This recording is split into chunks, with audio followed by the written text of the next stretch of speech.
Ever pondered the secret to crafting a perfect homemade apple pie? The answer lies in a simple yet classic recipe.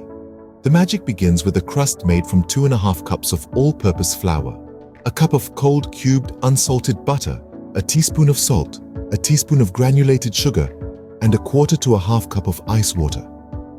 Start by combining the flour, salt, and sugar in a large mixing bowl.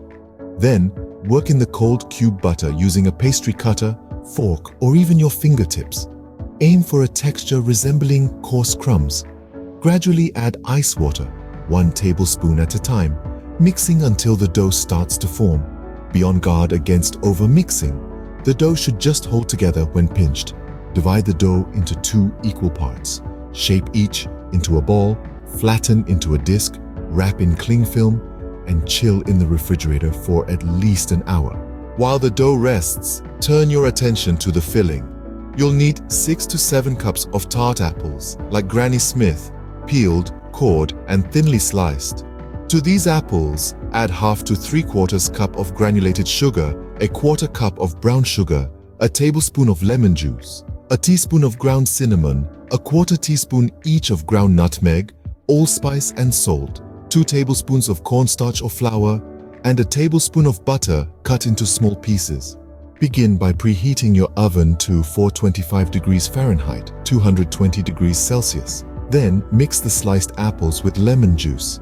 In a separate bowl, combine the sugars, spices, salt, and cornstarch or flour.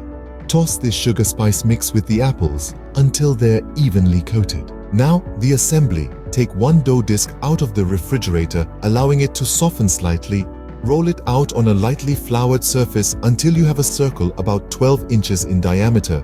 Carefully transfer it to a 9-inch pie dish. Next, fill this crust with the prepared apple filling, mounding it slightly in the center.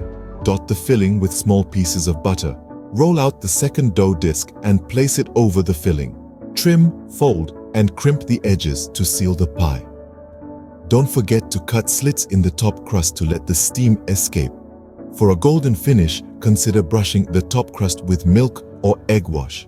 Place the pie on a baking sheet to catch any drips and bake for 45-55 minutes until the crust turns golden brown and the filling bubbles. Let the pie cool on a wire rack before serving. There you have it, a perfect homemade apple pie. The best part? It's best enjoyed with a scoop of vanilla ice cream. So, why not give it a whirl? Who knows, you might just surprise yourself with your baking prowess.